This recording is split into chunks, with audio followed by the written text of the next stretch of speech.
Good night, everyone. I hope you had a peaceful day, and now it's time to relax. A little moment just for yourself. As you lie down in bed, let your eyes slowly close and your body unwind. We are right here with you, ready to take you on another gentle journey through the night. Welcome to Stories for Sleep. It all started when Ayan, a 29-year-old writer and history enthusiast, moved into a quiet, fog-covered village in the north called Ravenmore. The place was old, forgotten by time, where every house creaked with secrets and every whisper seemed to have a source. He had grown tired of the chaos in the city, of loud nights and louder people. His dream was to live in solitude, where he could work on his novel, sleep peacefully, and hear nothing but the wind through the trees. Ravenmore was the perfect escape, but sometimes peace hides darker things. The cottage Ayan rented sat at the end of a moss-covered path, partially hidden behind overgrown hedges. The wooden gate groaned as he pushed it open, and the air smelled of damp soil and pine. Inside, the cottage had just enough to survive: a fireplace, a small kitchen, an old rocking chair, and empty rooms with wooden floors that spoke with every step. The only thing missing was a bed. He found one in a tiny, crumbling furniture shop just outside the village. The shop owner, a pale, expressionless man in his 60s, stood silently as Ayan entered. The air inside was heavy, with dust, with age, and with something else, something he couldn't quite name. In the farthest corner of the shop, covered in a thick white sheet, was a large wooden bed. When Ayan pulled the sheet off, he found an antique, hand-carved structure with dark reddish wood, etched with symbols he didn't recognize. Its design was beautiful, regal even. A spiral pattern coiled around the legs, and on the headboard were strange letters in faded silver ink. "How old is this?" Ayan asked. The shopkeeper took a long pause before answering. "Older than me, older than this village. They say it belonged to a noble family that disappeared." Ayan chuckled. "That's quite a tale." The man didn't laugh. Some things are forgotten for a reason. But Ayan didn't care. It was exactly what he was looking for. Unique, mysterious, maybe even inspirational. He paid cash and arranged for it to be delivered to the cottage the same day. That night, after setting it up in his bedroom, he lay down. The mattress was soft, but unusually cold. As he pulled the covers over himself, the floor creaked outside the room. Although he knew he was alone, he listened closely. Silence. Then, the grandfather clock downstairs struck 3. The air felt denser somehow, colder. His breath became visible in the air for a second. Strange. The windows were closed, and the fireplace still burned in the other room. Then he heard it. A faint, wet, slithering sound, like flesh dragging across wood. His eyes widened. The sound was coming from beneath the bed. He leaned over the edge, heart racing, holding his phone light toward the floor. But there was nothing, just dust and darkness. Telling himself it was probably his imagination, he lay back down and closed his eyes. He did not sleep that night. Over. The next few days, strange things started happening. Every night, at exactly 3 o'clock a.m., Ayan would wake up, not from a noise, but from an overwhelming sense of dread. Like something was watching him, listening, waiting. Sometimes the bed would tremble slightly, just for a second. Not like the earth moving, but as if something underneath was shifting. One morning, he found deep scratch marks under the bed. They hadn't been there before. They looked like claw marks, long, uneven, gouged deep into the wood. His hands shook as he took photos, but the moment he turned his phone camera away and looked again, the marks were gone. The floor looked clean, untouched. One night, curious and frightened, he set up his laptop camera to record himself while he slept. The next morning, he opened the footage, fast-forwarding until the clock on screen showed 2:58 a.m. He stared as the image flickered slightly. At 3 o'clock a.m., the recording froze. Then came loud static. For the next 15 minutes, the footage was blank, black screen, and no sound. Ayan, uncertain, No sound. When the picture returned at 3:16, Ian was asleep in his bed, but his blanket had shifted, as though something had climbed over him. He didn't sleep at all the following night. Instead, he searched everything he could about Ravenmore and the bed's symbols. At the local library, buried in a collection of folklore books, he found a passage that made his blood run cold. "The devouring rest," it read. "A cursed object created centuries ago by occult practitioners who believed sleep was a gateway to the spirit world. Beds carved with the consuming seal were said to offer peace for a price. At the hour of deepest silence, they demanded a soul to lull their hunger. Denied, they devoured their owner instead." His breath caught. The symbols etched into the headboard. They matched the drawing in the book. He had brought home a cursed bed, a bed that eats people, a bed that hungers every night at 3 o'clock a.m. The village records revealed disturbing patterns. Every few decades, someone disappeared mysteriously in that same cottage, vanished without a trace. The police always called it a runaway or misadventure. But the locals whispered a different tale, of the bed that feasted in the dead of night. By now, Ian knew he couldn't just leave. He tried sleeping on the floor, in the living room, even outside in his car. But every time the clock struck 3 o'clock, he'd wake up wherever he was, lying back on that cursed bed, as if something had dragged him there in his sleep. Desperate, he called a local priest, Father Elias, who agreed to perform a cleansing ritual. The priest stepped into the room and froze. "This is no ordinary evil," he said, gripping his cross tightly. "You should have burned this thing the moment you saw it." During the ritual, the bed shook violently. The symbols began to glow faintly. A voice, guttural, layered, ancient, whispered, "Mine. He is mine." The lights flickered. The candles blew out. Father Elias collapsed, clutching his chest, muttering, "I saw faces, screaming, all of them inside." He fled the house that very night. Ian knew there was no one left to help him. That night, as he sat alone with a bottle of whiskey in his hand, the fire dying low, he made a choice. He would wait until 3 o'clock a.m. and face it, whatever it was, once and for all. He stayed awake, sitting cross-legged on the floor with a knife in one hand and a lantern in the other. The seconds ticked away. 2:59 a.m. 3 o'clock a.m. Silence. Then the bed creaked. A crack opened in the mattress. It wasn't cloth anymore. It was a mouth, lined with rotten, ancient teeth. It stretched wide, wider than anything should. A wet, choking growl echoed through the room. Hands, not human, began to emerge. Pale, clawed, shriveled. They reached for him. Ian screamed and slashed at them, but they didn't bleed. They simply hissed and kept coming. He backed against the wall, the air around him growing colder than ice. Shadows danced on the walls. The room began to sink into darkness. Not the absence of light, but the presence of something else. Just before the hands reached his face, he whispered, "If you're going to take me, then take this too." He shoved the lantern into the open mouth of the bed. Flames burst through the mattress. The entire bed caught fire, its howls echoing louder than anything he'd ever heard. The floor cracked. The walls trembled. He ran, jumped through the front window as glass exploded behind him. From outside, he watched the entire house collapse in on itself, the fire raging unnaturally fast.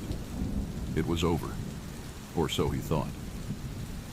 3 months later, in a nearby antique shop in another village, an old man stood silently beside a sheet-covered item in the corner.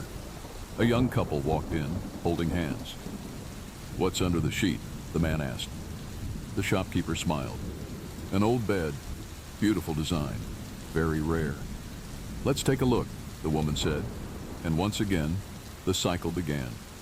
Because some things don't die, they just wait, especially when the clock strikes 3 o'clock a.m.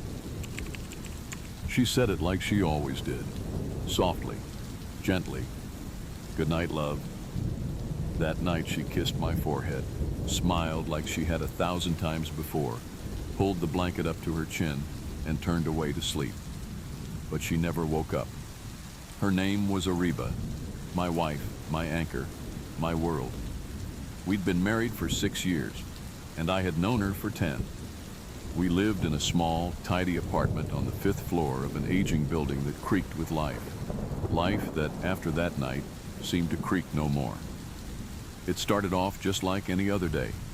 We had dinner together, lentil soup and garlic bread, her favorite comfort food. She laughed at something I said. We talked about taking a trip next summer. Then, around 11:15 p.m., she grew tired. She always got sleepy around that time. "I'm going to bed," she said, yawning. "Okay, I'll join you soon." She lingered by the bedroom door. "Good night, love," she whispered. I replied, half distracted by the article I was reading. "Good night." But something about the way she said it that night, it echoed. It clung to the room, almost like it was final. When I joined her 10 minutes later, she was lying still, facing the wall, breathing softly. I slid in beside her, kissed her shoulder, and closed my eyes. The next morning, the alarm buzzed. She didn't move. I turned to wake her up, nudged her arm gently. "Ariba, wake up." She didn't respond. I touched her again, firmer this time. Her body felt oddly cold. Not stiff, but not warm either. I called her name, shook her. Nothing. Panic bloomed in my chest. I called the ambulance. They came quickly, but not quick enough to change what had already happened. "She's gone," one paramedic said softly, lowering his voice. "I'm sorry." Gone? How? She wasn't sick. She wasn't hurting. She was fine. Perfectly fine. Just hours ago, we were laughing. They ruled it sudden, unexplained death in sleep. Rare, but not impossible. No signs of trauma, no toxins, no heart condition they could detect. Just sleep. Eternal. But I couldn't accept that. Something wasn't right. Something in the room felt wrong, heavy, like something still lingered. That night I couldn't sleep. I kept hearing her voice in my head. "Good night, love," over and over. And it wasn't my memory. It was as if she was saying it again, right there beside me. I began hearing things. The bathroom faucet dripping when it was turned tight, creaks from the wardrobe, whispers from the hallway. I chalked it up to grief until I found her phone. Ariba had a habit of recording voice memos before sleeping. Sometimes her thoughts, sometimes dreams she wanted to remember. One file stood out, recorded at 2:46 a.m. the night she died. I played it. At first, silence, then shuffling, breathing, hers, then a whisper, too close to the mic. "Who are you?" Another voice, deep, unnatural. "I've come for you." What do you mean?" "I was invited." There was a short gasp, then silence.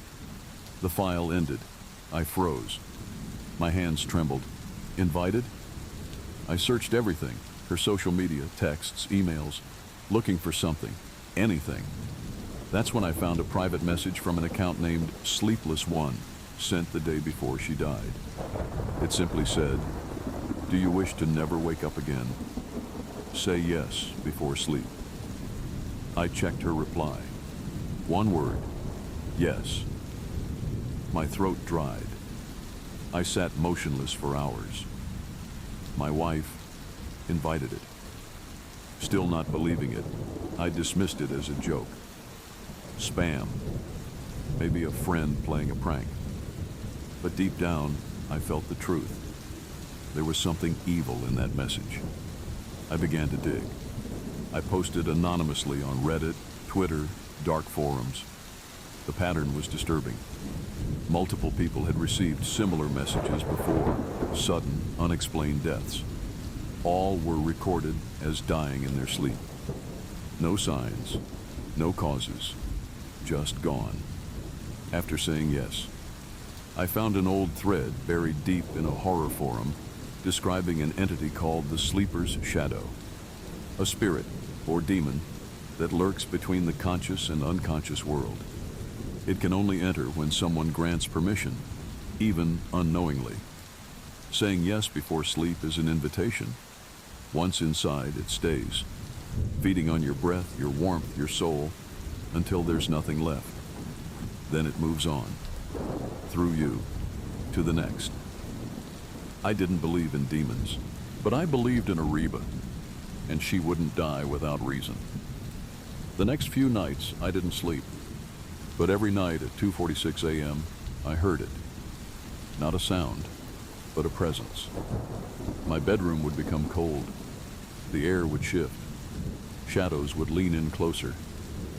I started locking the door, burning incense, reading verses. Nothing stopped it. Then came the dreams. I dreamt of Ariba lying beside me, her eyes open but unblinking. She'd whisper, "I said yes, you must not." Then she'd start coughing, black smoke spilling from her lips, filling the room, choking me awake. One night, I awoke to find my phone on, the recording app open, and on it a file named "Your Turn." I played it. A voice, my own, murmuring in sleep. Yes. No. I didn't say it, but something made me say it. Or maybe I said it in a dream. That was enough. The next night, I didn't even go to bed. I stayed in the living room with all lights on. At 2:46 a.m., my bedroom door creaked open by itself. I walked toward it slowly, heart pounding in my ears. Inside, the air was ice. The bed was empty, but the blanket rose, as if someone was beneath it. Then a face appeared in the mirror. Not mine, not hers. A dark, hollow face with sunken sockets and a stitched mouth. It spoke in my head. "You said yes, it's time." I screamed, ran, left the apartment and never went back. It's been a year now. I don't sleep in the same place 2 nights in a row. I don't speak before bed. I don't say anything after sunset. I've seen others get the message. I try to warn them. Sometimes I'm too late. A girl last week posted, "I just got this creepy message, lol. Do you wish to never wake up again?" I messaged her. I begged her not to answer. She replied with a laughing emoji. Then, yes. The next day, she didn't show up to work, or anywhere. She never woke up. Just like Ariba, just like the others. If you ever get the message, don't reply. And never, ever say yes before going to sleep. Because once you do, you won't wake up. I never believed in superstitions. Not the ones about mirrors. Not the ones about spirits. Not even the one about not sleeping with a mirror next to your bed. My name is Zion, 31, software developer by day, insomniac by night. I moved into this new apartment 2 months ago. Clean, cheap, minimalist, everything I needed. Except there was one odd thing about the place, the mirror. It was built into the wardrobe door, right beside the bed. A large, antique, almost Gothic-looking mirror that stretched from the floor to the ceiling. The landlord told me it came with the apartment and couldn't be removed. I didn't care. A mirror's just glass, right? The first night I moved in, I noticed something strange. Lying in bed, if I turned my head slightly, I could see my reflection, sleeping. It was oddly comforting at first, but after a few nights, I began to feel watched, like someone, not me, was lying in that bed, and I was the reflection. The longer I stared at the mirror before sleeping, the more distorted my image seemed. Not physically, but emotionally. It felt like the person in the mirror had different thoughts, a different soul. Then came the first glitch. I was lying in bed, scrolling through my phone. I glanced at the mirror, and for a fraction of a second, I saw myself, but not with the phone. I went back to the apartment only once more, to destroy the mirror. I brought a hammer, shaking with fear. As I stepped into the room, I saw myself in the mirror, but something was off. I was already inside, standing, smiling, watching me. I screamed, charged at the mirror, and slammed the hammer against it. It shattered into 1,000 pieces. Glass flew everywhere.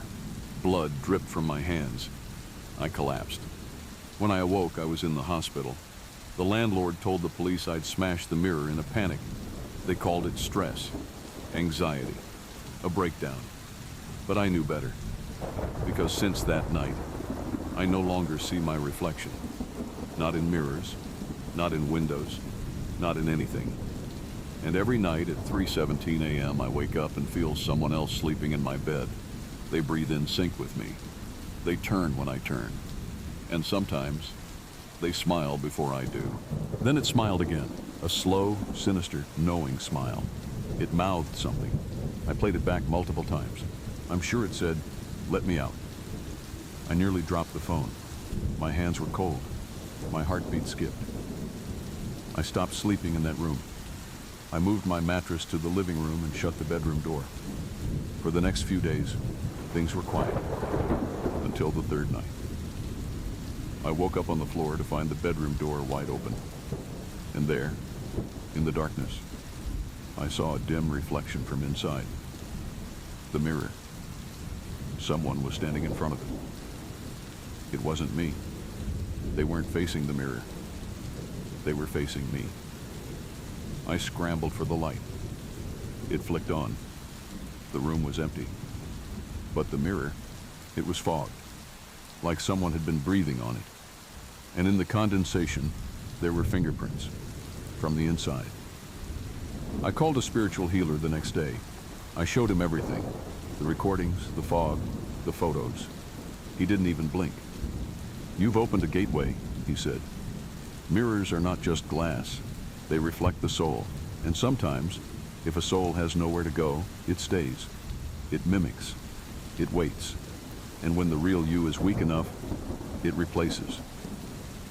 I was losing my mind. I tried staying with friends, family, strangers, anyone. But the nightmares followed me. Every night at 3:17 a.m., I'd wake up gasping, dreaming of drowning in glass, of being trapped behind a surface, screaming at the real world, unable to escape, just lying there, still, eyes closed. I snapped my head toward the mirror. The reflection was normal again, me, with my phone. But that split second haunted me.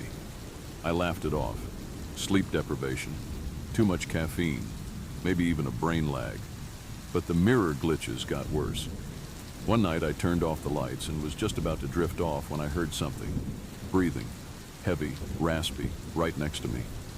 I turned toward the mirror. My reflection wasn't sleeping. It was smiling. A slow, deliberate, wide smile. One that I knew I wasn't making. I screamed, turned on the light, and looked again.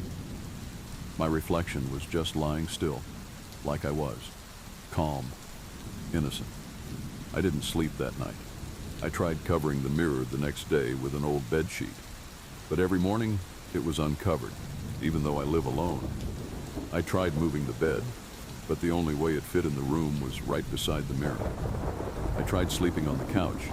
The nightmares followed me. Because now it wasn't about where I slept. It was about who was watching. One day I decided to record myself sleeping. I pointed my phone's camera toward the mirror and left it recording all night. When I checked the footage the next day, everything was normal, until 3:17 a.m. At that exact time, the reflection sat up. Not me. I didn't move in bed.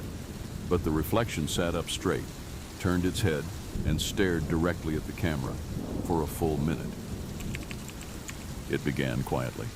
A dull tiredness during the day, an ache in the knees, dirt under the fingernails. I didn't think much of it at first. Maybe I was overworking myself. Maybe the medication was making me groggy. But it didn't make sense. Because every morning I woke up with mud on my feet, and the front door, wide open. I live alone, a small house on the edge of town, not far from the forest. Not far from the old graveyard either, a place most people in our area pretend doesn't exist. The first time it happened, I thought maybe I'd just forgotten to lock the door. Maybe I'd stepped outside in my sleep. It wouldn't be the first time I sleepwalked. It had happened a few times when I was a teenager. But this was different. When I finally set up a camera, I expected to catch myself pacing the living room or wandering around the kitchen. But what I saw on the footage chilled my blood. 2:47 a.m. My body sat upright in bed, eyes closed, expression blank. I stood up, slowly, mechanically, and walked to the front door. Without hesitation, I opened it. Unlocked, even though I had double-checked the lock before sleeping. Barefoot, in my pajamas. I walked outside, out the gate, past the tree line, into the forest. And then the camera lost me. The next morning, I followed the same path, heart pounding, each step heavier than the last. After 10 minutes of walking, the trees parted. I knew where I was. The graveyard. Old, abandoned, forgotten. The gravestones were cracked, names faded by time and moss. The place hadn't been touched in years, but I found something there that shouldn't have been. My footprints, leading to a grave in the very back, a small, crooked stone, half sunk in the earth.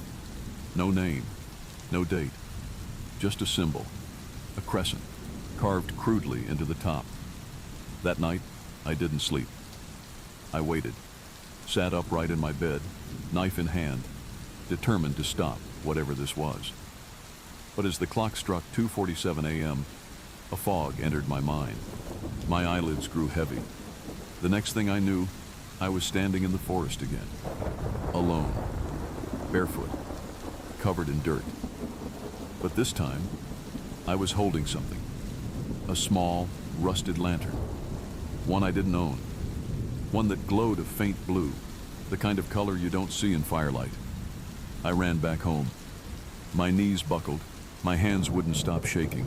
I threw the lantern away, locked every door, taped them shut. But the sleepwalking continued, every single night. Different objects appeared beside me when I awoke. A silver ring with initials I didn't recognize. A ribbon, a tooth, a dried flower with no smell, each one colder than the last.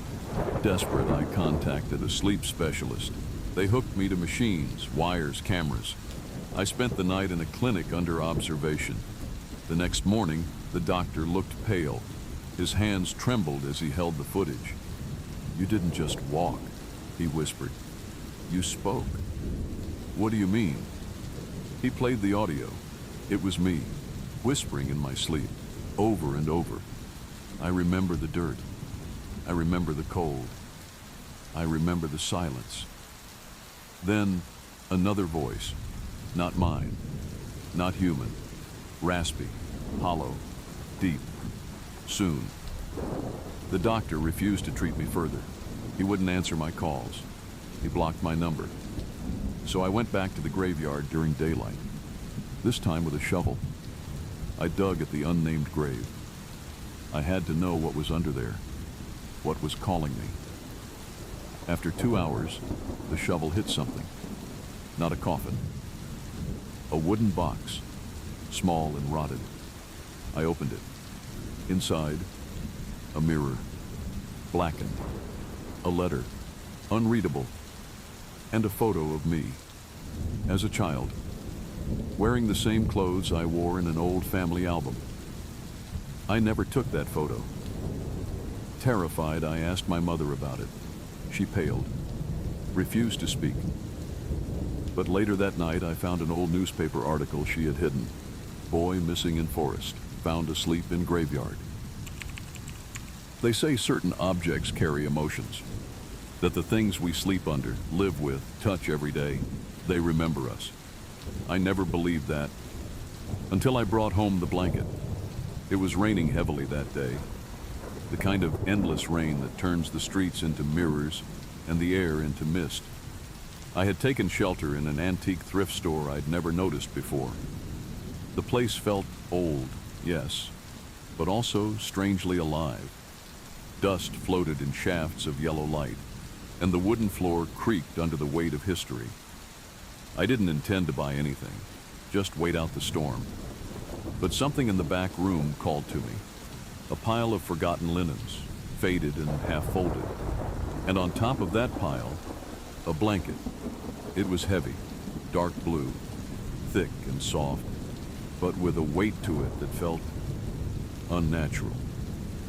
There was no tag, no price. When I picked it up, I swear I heard it sigh. The shopkeeper didn't even blink when I brought it to the counter. He just nodded slowly and muttered, "Sleep warm." I paid cash and left. I should have left it there. That night I wrapped myself in the blanket and settled into bed. It was cold, and the heavy weight felt comforting, like I was wrapped in a protective shell. I fell asleep almost instantly, but I woke up at 3:33 a.m., drenched in sweat. There was a sound, not outside, not from the walls or the pipes, from the blanket. It was crying, soft, muffled, choked, like someone holding back sobs in the dark. At first I thought I was dreaming, but when I pulled the blanket off, the sound stopped. I stared at it, lying silent on the bed. Was it in my head? Was I losing my mind? The next night, I left my phone recording audio on the nightstand. I wrapped myself again in the blanket, curious, uneasy, same time, same sound.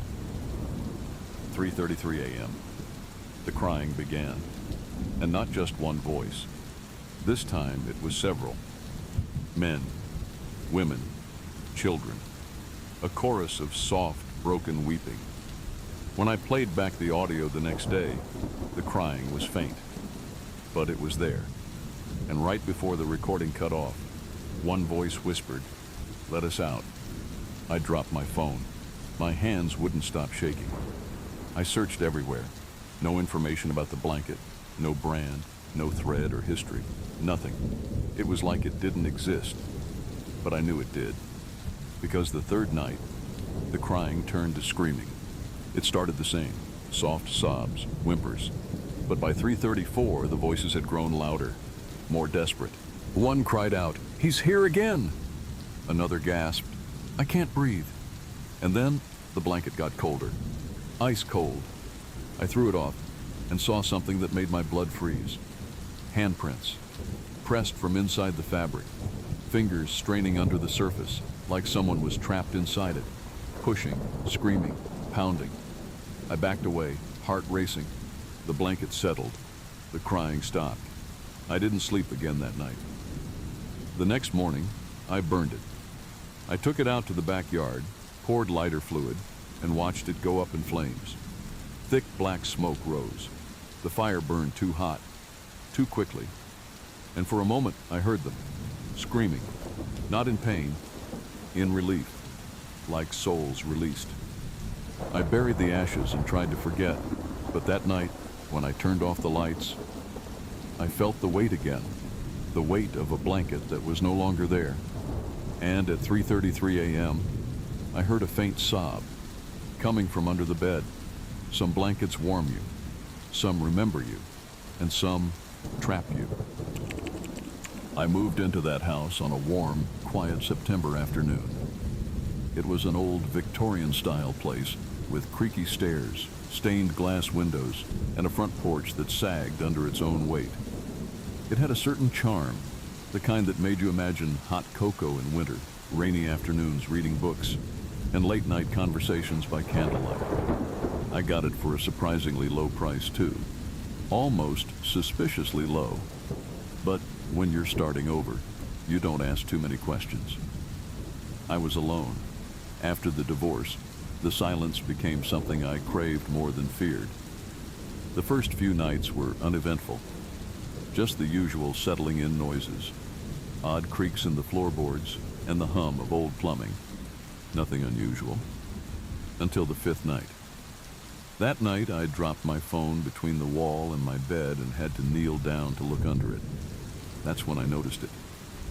There was something already there. It was just a shape at first, a dark smudge in the blackness, low and still, maybe the size of a dog curled up. I squinted. I reached out with hesitation, thinking maybe I'd accidentally shoved something under the bed during unpacking. But there was nothing to touch, just air. The shape was gone. I laughed to myself, chalked it up to shadows, tired eyes. I went to bed without thinking too much about it, but the feeling started to grow. Every time I stepped out of bed, I felt something, not quite touching me, but close, like the air was thicker, like something was waiting. Then came the dreams. In them, I'd be in my bed, lying awake but paralyzed. I'd hear breathing, not mine, not fast, not slow, just steady. Then, a whisper. You moved into my room. I'd jolt awake, drenched in sweat, heart pounding. I kept the lights on after that. One night, I decided to film while I slept. I set up my laptop on a chair across the room, hit record, and lay down. The next morning, I checked the footage. The first few hours were boring. Just me turning, snoring lightly. Nothing strange. Then at 3:12 a.m., the camera glitched. The screen turned to static for 3 seconds, and when it came back, I was gone. My bed was there, my blanket still half folded, but I wasn't in it. Then, from the corner of the screen, the bed shook, and something crawled out from under it. A figure, pale, thin, its limbs too long, moving like its joints were in the wrong places. It crawled slowly, silently, and stood beside the bed, staring down at where I should have been. And then, it looked directly at the camera and smiled. The screen glitched again. When it came back, I was in bed again, sleeping like nothing had happened. I stared at the screen, numb, shaking. I called my sister that day, told her I wasn't feeling well, asked if I could crash at her place for a night or two. She lived 2 towns over and agreed without asking too many questions. That night at her place, I thought I'd be safe, but at exactly 3:12 a.m., I woke up cold. My body felt stiff. My ears were ringing. And then I heard it. Thump, from under the guest bed.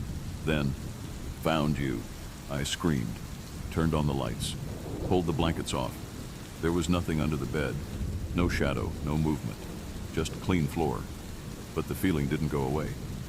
Something had followed me. I returned to the house the next day. Desperate, I went into the crawl space under the floorboards. I pulled out old boxes, rotting insulation, and finally, I found it. A wooden panel beneath my bedroom. It had been nailed shut. The wood was old, soft with age. I pried it open. Inside was a hollow space. In it, a small handmade bed, like a child's bed. Dolls scattered around it, scratched words on the wood above, "Don't take my place." I fell back in shock. That night I slept on the couch, lights on, TV running, knife under the cushion. At 3:12 a.m., the TV flickered. The screen dimmed, the audio buzzed, and then static. Through the fuzz, a face appeared. Not mine, not hers. A child's face, hollow eyes, a mouth that didn't move, but still spoke. Your place, for mine. The room turned ice cold. I ran. I didn't look back. I left that house and never returned. Some nights I still wake at 3:12 a.m. The cold creeps in. The lights flicker, and from under whatever bed I sleep on, I hear a whisper, "Don't take my place." And I wonder if one night I'll wake up in the crawl space instead. The whisper had come from the pillow, not the room, not the air. Her pillow. The voice was calm, cold, and disturbingly intimate, like it was reading her thoughts before she even had them. She threw the pillow into the corner of the room and tried sleeping on a folded towel instead. But at 3:07 a.m., exactly, she woke to find the pillow back under her head, and the voice was louder. She begged you not to leave. Tears filled Ria's eyes. Her chest tightened. She hadn't spoken Mia's name in over a year, not even to herself. No one in Edinburgh knew her past. No one here even knew Mia existed. She had deleted every photo, every message. But the pillow knew. It wasn't just whispering anymore. It was accusing her. Over the following nights, the pillow whispered everything she had tried to bury. Tell them how you stood on the riverbank watching her sink. Tell them about the phone call you ignored, the one that could have saved her. Tell them you were jealous of her, of the life she had, the way people loved her. Ria tried everything. She switched pillows, slept on the couch, took sleeping pills, burned sage. But no matter what, every night at the exact same time, 3:07 a.m., she would wake to find her head resting on the same white pillow, whispering her darkest secrets back at her. She tried talking back once. "What do you want from me?" she whispered through trembling lips. The pillow answered instantly. Truth. That night, it didn't stop. It whispered for hours, story after story from her life. Secrets only Ria knew. Things she had told no one, not even Mia. Childhood lies, cheating on her final exams, lying to her dying father about being by his side when he passed. By dawn, she was sobbing into her knees, rocking back and forth in the corner of the room, while the pillow sat silently on the bed, waiting. The next morning, Ria wrote a letter. She confessed everything. About Mia, about the night they argued, about how she stormed off, leaving Mia drunk and broken, crying by the river, about how she didn't come back, even when she heard sirens. She mailed it anonymously to the police, and that night, the pillow was quiet. For the first time in weeks, she slept. No voices, no whispers, just silence. But the peace didn't last. A week later, her neighbor, a kind old woman named Mrs. Linton, knocked on her door. Her hands were shaking. "I didn't want to say anything," she stammered. "But, do you talk in your sleep, dear?" Ria's stomach dropped. "No, why?" Mrs. Linton looked pale. "I heard voices last night, from your window, over and over again, like a man, saying things, terrible things, about fire, a child, screaming." Ria hadn't said anything about the fire, about the child that died in the orphanage she once worked at. She had buried that memory deeper than any other. That night, she didn't sleep. She stared at the pillow, now resting quietly against the headboard. She picked it up, examined it under bright light. There was nothing unusual. No tags, no wires, no tears. Then she did something desperate. She took it to the old bookstore downstairs and asked the owner, an eccentric man with too many rings and an eye for the occult, if he'd ever heard of an object like it. He stared at the pillow and said only one word: whisper-bound. It was a cursed object, he explained, created by guilt, bound to the fabric of regret, a rare kind of haunting. Not a ghost, not a demon, but the echo of your own conscience, given voice. It knows only what you know, he said. It cannot lie. It cannot stop until you have said every truth, every sin out loud. Ria asked if it could be destroyed. No, he said, but it can move on if it finds a new secret, a deeper guilt, a louder shame. That night, Ria didn't sleep. She just stared at the pillow, wondering how far it would go. The next day, a box arrived at her door. No return address. Inside, a pillow, white, soft, ordinary. She screamed, ran upstairs, but her old pillow was gone. She opened the box again. Inside, the new pillow was whispering, but it wasn't her voice it echoed. It was Mrs. Linton's. I'm sorry about the baby, it whispered. I didn't mean to leave the stove on. Rhea stepped back in horror. The pillow had found a new story. Now it wasn't just hers anymore. Because some whispers never stop. They just change heads. It began as a harmless curiosity. A new gadget. A way to better understand my sleep patterns. I'd been having trouble waking up feeling rested. And since I lived alone and worked from home, I figured a sleep tracker might give me some insight. I ordered one of those high-end sleep tracking devices. The kind that records not just your movement and breathing, but also ambient sounds throughout the night. The first few nights were uneventful. A few tosses and turns, a bit of snoring, and the occasional creak of the old pipes in the apartment. Then, on the fifth night, I noticed something strange. At exactly 3:12 a.m., there was a sound I couldn't place. A soft click, followed by a whisper. I played it back several times. It was faint, muffled, but undeniably a voice. I told myself it could have been from outside, maybe a neighbor, maybe even my own voice caught mid-dream. I moved on, but I started checking every morning after that. Curious now, a little nervous even. Night 6 had more whispers. Still low, still distorted, but this time with a rhythm to them, like someone speaking just out of reach of the microphone. I boosted the audio, listened with headphones. A woman, maybe. Breathy, urgent. But the words were still impossible to make out. Night 7 changed everything. When I woke up that morning, I felt cold, deeply cold, like my bones had been in ice. My head ached, and the air in the apartment seemed heavier somehow. I reached for my phone and opened the sleep app. My heart stopped. 6 voices detected. 6. I always lived alone. I had no guests, no pets, no sleepovers.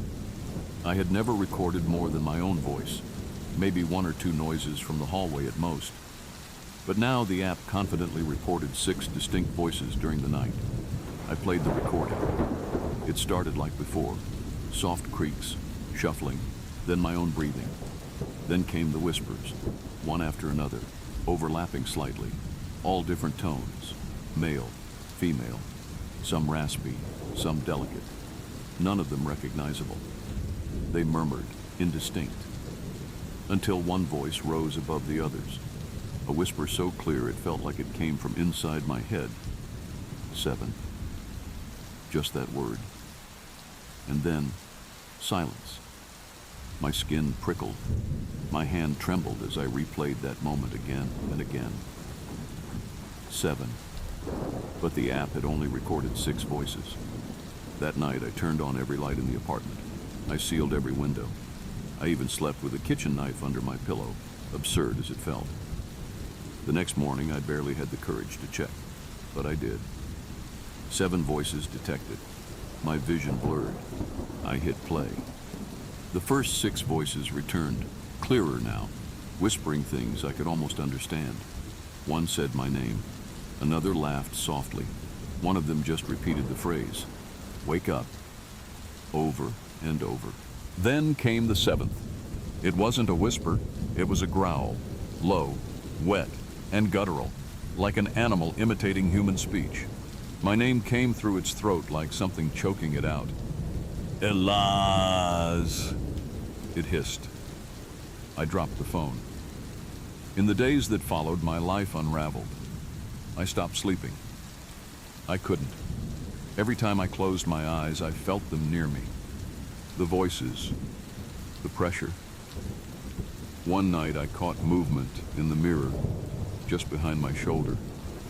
When I turned, nothing was there. I threw away the sleep tracker. Smashed it, actually. But the voices didn't stop. I began hearing them without the device. In the hallway, in the shower, while brushing my teeth. Always whispering, always just below the level of comprehension.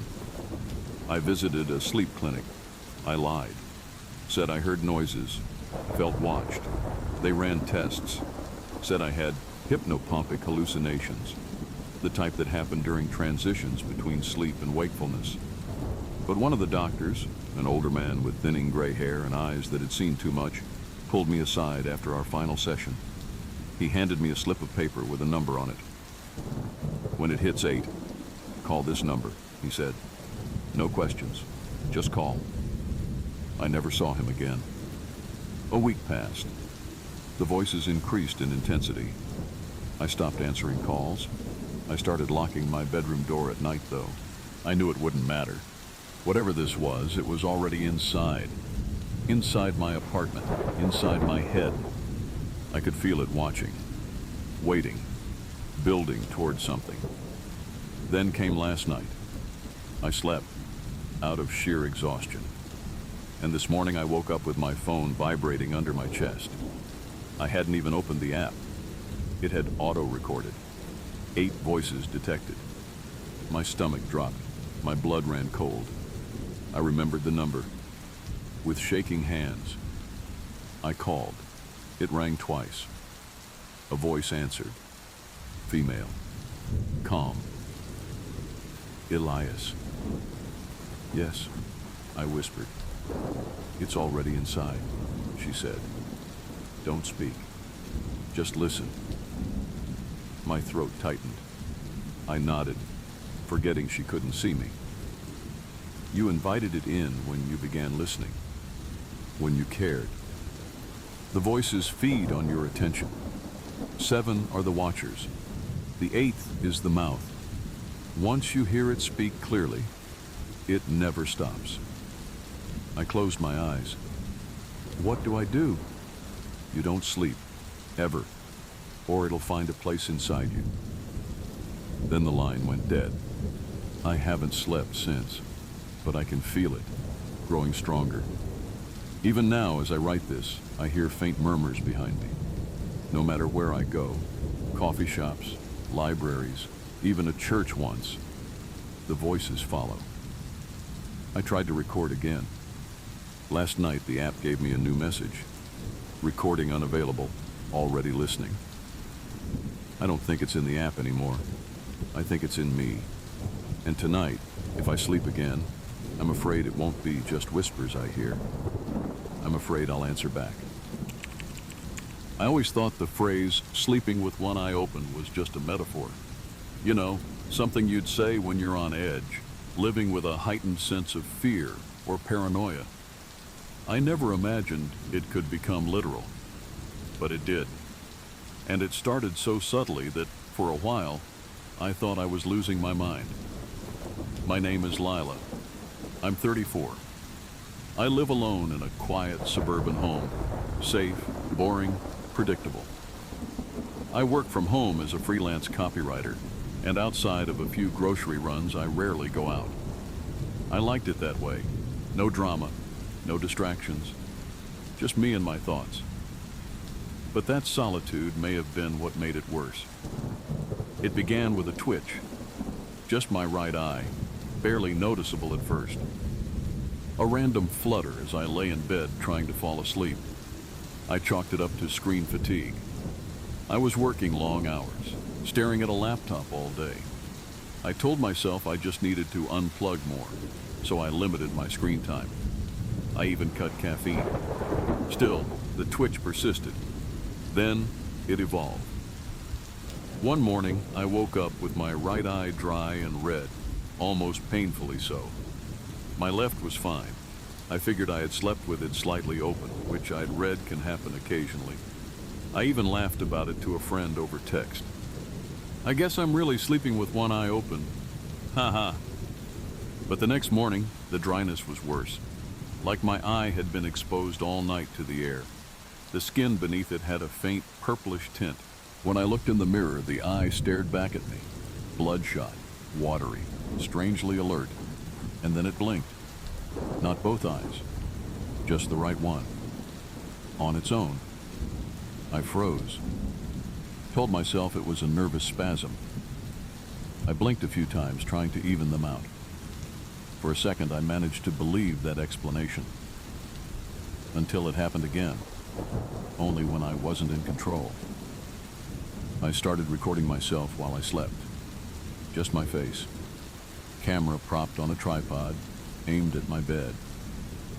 The first night showed nothing unusual, but the second recording, it shook me. Around 2:41 a.m., my body stilled. My breathing slowed, and then my right eye opened. Fully. The left one remained shut. Peaceful. But the right eye darted left and right. Not like a sleep twitch, like it was scanning the room. I watched the footage 20 times. Then I deleted it. I tried taping my eye shut before bed. I used medical tape and wore a sleep mask. Still, I woke up with the tape curled on the floor beside the bed, the mask halfway across the room, and that eye, dry, raw, and wide. I went to a doctor. He ran the usual tests, looked into my eye with lights and scopes. Everything came back normal. No nerve damage, no trauma, no illness. He laughed it off. Maybe it's stress. Try melatonin. Get some rest. Rest. That became impossible, because soon the dreams began. I'd fall asleep and find myself lying in my bed just as I had gone to sleep, except I could see through my right eye only. I'd watch myself sleep from inside my own body, and sometimes I'd see things. Shapes moving across the room, shadows pacing, leaning over me, pressing down. I'd try to scream, but my body wouldn't move. I was paralyzed, a passenger in my own mind. But I was awake. I wasn't dreaming. I could feel everything, the sheets, the cold air, the weight of something unseen near my face. And every time I woke up, my right eye was open, always open. I stopped sleeping, or tried to. I began staying up for days, terrified of what I might see if I closed my eyes. I took coffee, like medicine, then energy drinks, then prescription stimulants.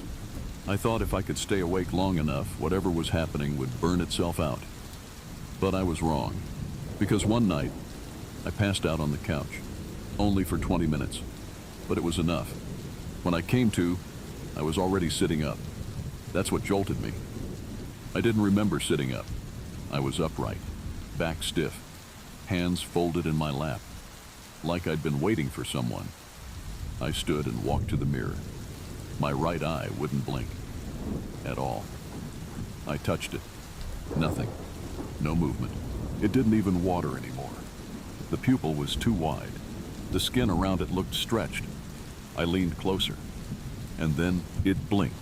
Just once, but not from the muscles around it, from inside. It blinked at me. Something inside me blinked. I screamed. Since then, the eye hasn't closed, not once. I've tried eye drops, forced rest, even asked for a surgical consultation. No one takes it seriously. Use an eye patch, they say. Wear dark glasses. They don't understand. It's not my eye anymore. I see things I shouldn't, when the other eye is closed. People who aren't there. Faces in corners, fingers tapping from inside mirrors. I don't even need to sleep to see them now. Sometimes, I just zone out, and the right eye takes over. I watch people move in reverse, hear whispers in a language I don't know. And the worst part? I think it watches me too. I don't know how to explain this. Not in a way that sounds sane, but sometimes I feel like I'm only partly in control of my body, like I'm living with someone else, a second passenger, something ancient and quiet. It waits, it watches, it sees everything I can't. I've covered all the mirrors now. I keep the right eye bandaged during the day. I tell people I had a surgery go wrong. They believe me. No one wants to look closer. No one ever does. But at night, even through the bandage, I feel it open. I feel it move. I think I'm being trained. I think whatever is inside that eye wants more control. And if I ever fall into deep sleep again, if both eyes ever shut completely, I don't think I'll be the one who wakes up. I've lived with sleep paralysis for most of my adult life. Anyone who suffers from it knows the drill.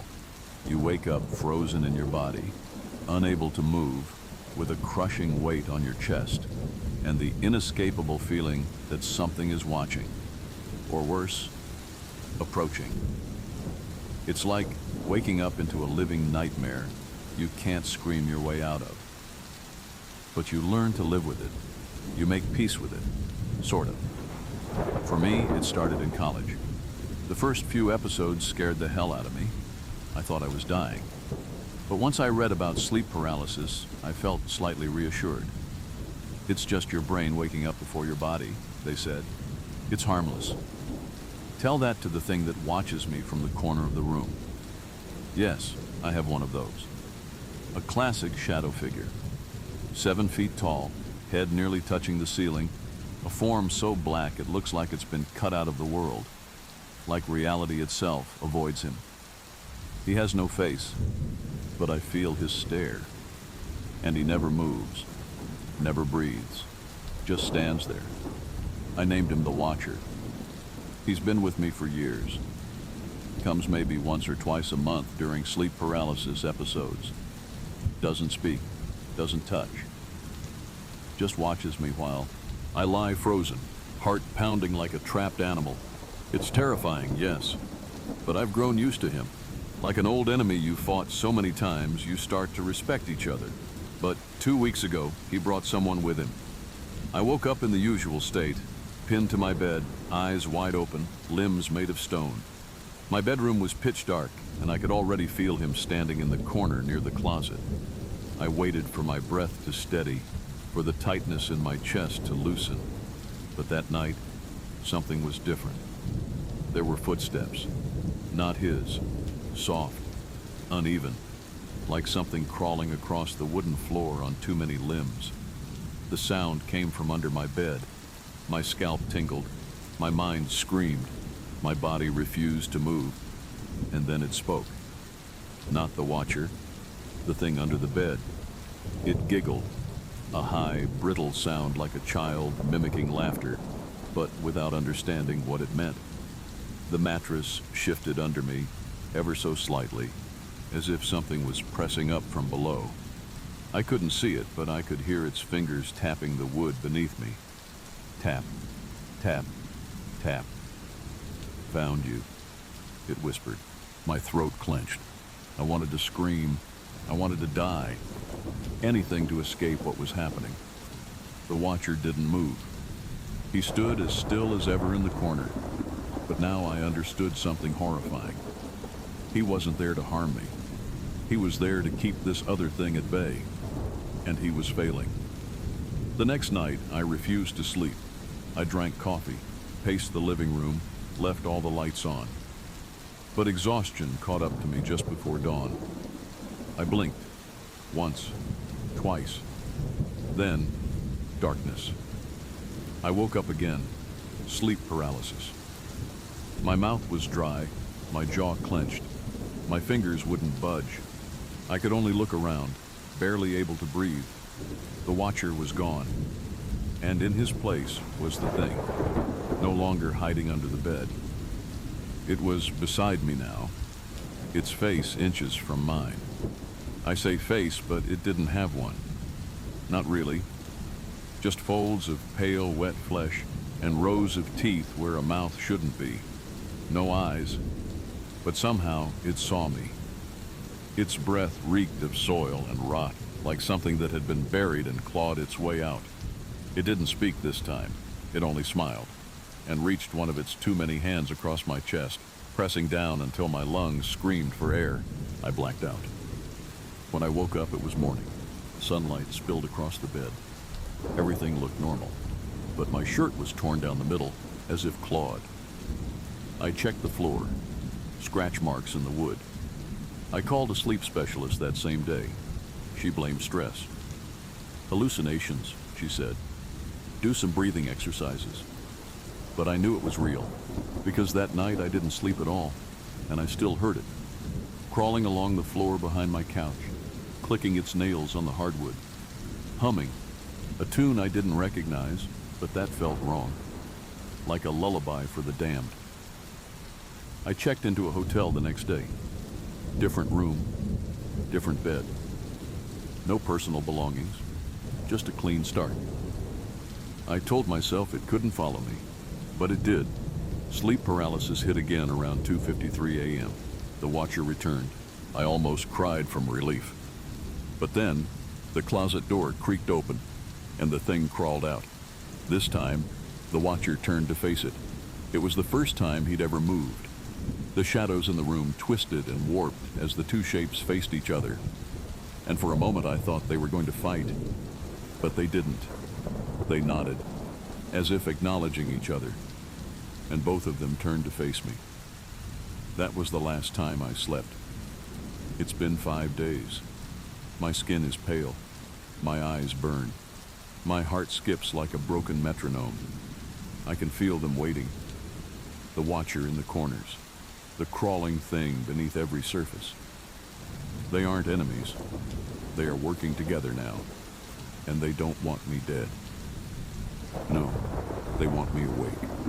Just long enough to understand what's coming. Then they'll take me, one limb at a time.